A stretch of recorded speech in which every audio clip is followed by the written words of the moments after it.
Yeah, I've definitely faced off with this bear several times. Bear specialist Serena Simmons is talking about this bear. She says since Memorial Day weekend, we started to see escalating behavior over that week and into the next week. It culminated this past weekend when around 4:30 in the morning Sunday, the bear forced its way into a trailer at Emerald Bay State Park. A woman inside the trailer was awoken by the 150 to 200-pound sow. Just banging pots and pans, yelling, making a huge commotion, trying to scare this bear off.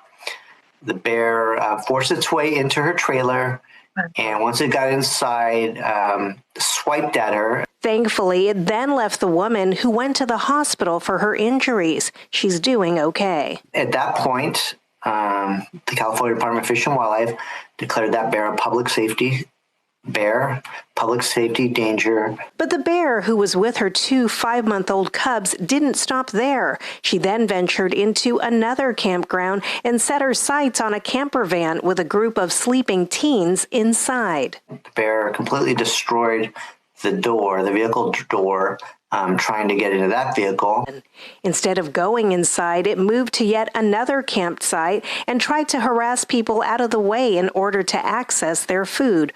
By the next day, we were successful in euthanizing the bear. We did safely capture her 2 cubs. They're about 5 months old. And doing well in rehab in Auburn. This generational knowledge really passes down through the generations. And if we can stop the cycle early, those cubs then have a chance of living a regular bear life away from aggressive behavior.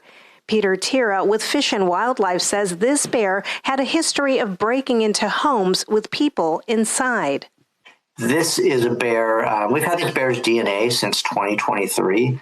As a conflict bear. On June 10th, the bear entered a vehicle with a child in the back strapped into a car seat. The bear eventually made its way out, but, definitely, I think, left that family pretty shaken and concerned that she was, bold enough to do something like that when they were all obviously right there in their campsite. Staff has tried to haze the bear in the past with rubber bullets and paintball projectiles, but it was unfazed. They say euthanizing it was the very last resort.